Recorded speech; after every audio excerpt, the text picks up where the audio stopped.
एक लंबे समय पहले रामराजू नामक एक दूध व्यापारी रहता था। वो सूर्योदय से पहले ही उठकर उसके पास मौजूद भैंसों को घास देता था और उसके बाद उनको पीने के लिए पानी भी देता था। रामराजू की पत्नी सीता उन पशुओं को नहलाती थी। ऐसे वो दोनों एक दूसरे की सहायता करते थे।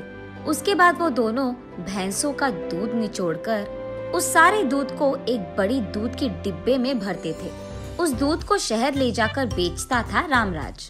दिन गुजरते गए और शहर में रामराजू के ग्राहक भी कम होते गए और इसीलिए रामराजू ठान लेता है कि कुछ भी करके उसके व्यापार को पहले की तरह अच्छा बनाना होगा।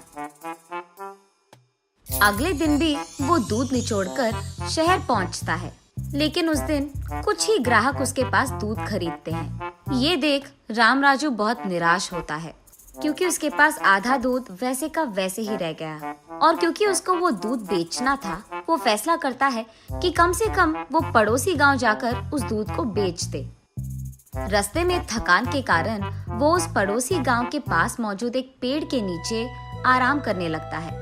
ठीक वही गधों के साथ आया हनुमैया भी आराम कर रहा था।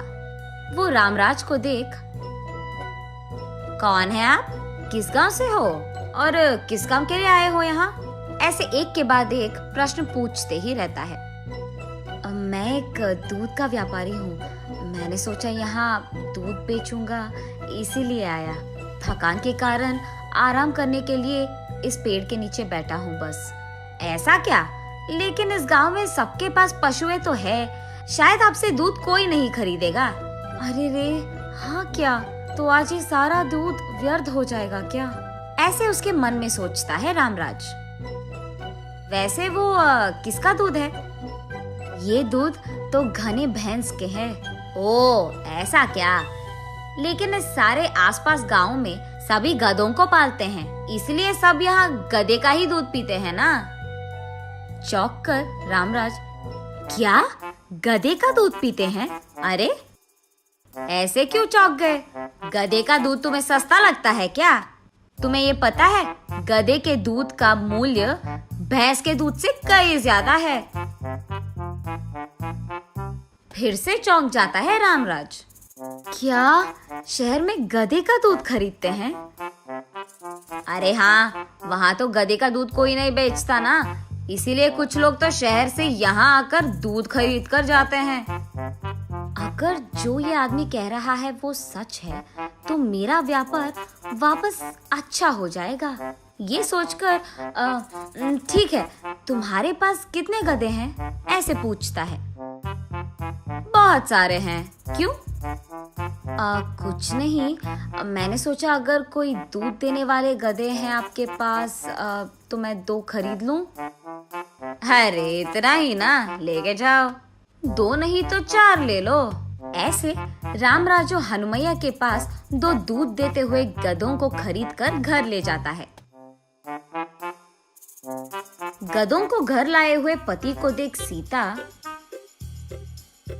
ये क्या जी, आप गधों को घर लाए हैं?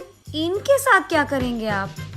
अरे इन्हीं से तो कल से हमारे व्यापार में लाभ होगा सीता। गधों से व्यापार में लाभ कैसे आएगा जी? शहर में इनके दूध का बहुत मूल्य है, वो मुझे आज ही पता चला। गधों का दूध कौन भला खरीदेगा जी? वैसे इसका दूध कौन पीता है? भैंस और गाय के दूध से कई ज्यादा शक्ति इन गधों के दूध में है। गाय और भैंस के 1 लीटर दूध में जितना पोषक शक्ति है, गधों के 1.25 लीटर में उतना होगा। क्या ये सच है? अब ये सच हो कि गलत किसको पता, यही हम लोगों को बोलकर इसको बेचेंगे। ऐसे कहकर रामराज अगले दिन से गधों का दूध निचोड़कर उन्हें शहर ले जाकर, गधों का दूध बहुत अच्छा है और पोषक तत्व शक्ति भी बहुत ज्यादा है, ऐसे कहकर कम मात्रा के दूध को ज्यादा दाम में बेचता था। ऐसे कुछ ही दिनों में रामराज के व्यापार में लाभ आने लगता है। इससे पहले ज्यादा मात्रा के भैंस के दूध बेचने पर उसे कम पैसे मिलते थे, लेकिन अब गधों का दूध कम मात्रा में होने के बावजूद ज्यादा दाम में बिकता था। इसीलिए वो आए हुए उन पैसों से और गधों को खरीदकर शहर में गधे के दूध का एक दुकान स्थापित करता है रामराज। कुछ ही दिनों में उसका व्यापार बहुत अच्छा चलने लगता है और ऐसे ही रामराज का जायदाद भी बढ़ने लगता है। रामराज की बुद्धि देख उसकी पत्नी सीता बहुत खुश होती है।